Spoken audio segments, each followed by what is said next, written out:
administrations do to assuage the fears of parents? And is the infrastructure at schools, both government and private, COVID ready?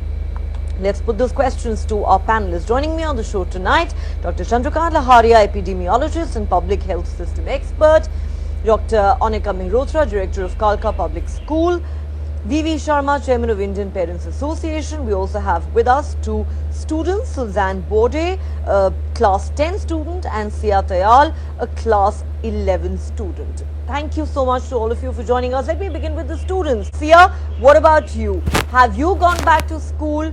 Do you believe that schools are safe to return to for children, or are you, your parents, others around you actually quite worried? First of all, thank you so much for having me here. So yes, I have been back to school. My school has opened once a week and there is adequate social distancing. However, I do believe schools must be very cautious, especially at this point of time, because a lot of schools don't have the facilities to provide proper measures when it comes to safety and sanitation, and that could be a health hazard if we aren't very careful. So I don't think our country right now has the healthcare facilities to open schools fully. So I do believe schools need to be cautious, but I have gone back, and as far as my school goes, everything has been extremely safe. But again, that does not mean we take it for granted and open schools in a haste, because there still is a pandemic going on. You're quite right actually in pointing out that there are many schools where the infrastructure may not be fully equipped to deal with this ongoing pandemic. Tell me this thing, Sia. You've gone back to school and you seem to be happy having done so, but did your parents have concerns? And also, a lot has been said about online classes versus offline classes. There are many who believe that online classes cannot be a substitute for in-person learning. Do you believe education has really suffered over the last 16 to 18 months as a result of this? I do think there have been a lot of conditions where everyone needs to adapt. Our teachers have learned how to teach online, and we have learned how to learn online. But I don't believe that learning has suffered completely. Yes, it has been a little bit more difficult, but I do think we've adjusted well, both the teachers and the students.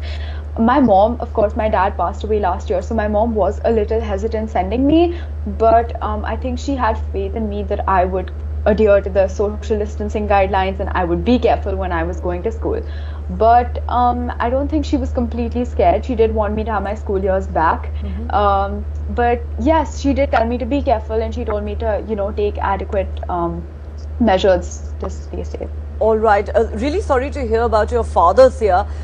Sincere condolences to you.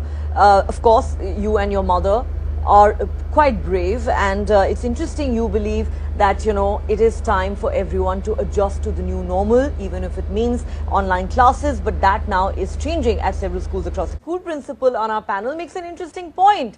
She says that children are going everywhere but coming to schools. Is that correct? I mean, she's right. We have seen pictures of a lot of young people going to restaurants, bars, malls. So then why are we making such a big fuss about them returning to schools? How would you respond to that?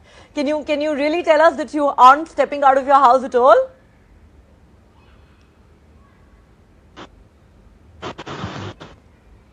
Okay, I'm not sure if we have Suzanne's line with us right now, but Sia, if you could take that question.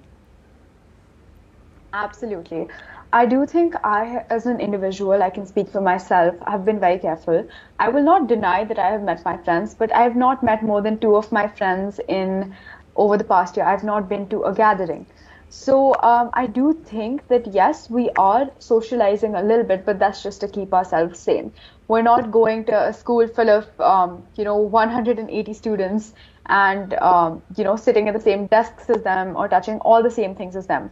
But I would also like to bring up one more point, which is that I would have to respectfully disagree with Dr. Laharia. The third wave is coming and we must be careful. In a lot of rural areas, people are refusing to pay school fees because they think that the online education isn't sufficient, although teachers work so hard. So, and I would also like to say that ventilation and masks were not enough in the second wave, and they are not now. Don't get me wrong. I'm happy to be back to school, but I'm also scared. I don't think any schools, even the most prepared ones, are completely ready to open right now.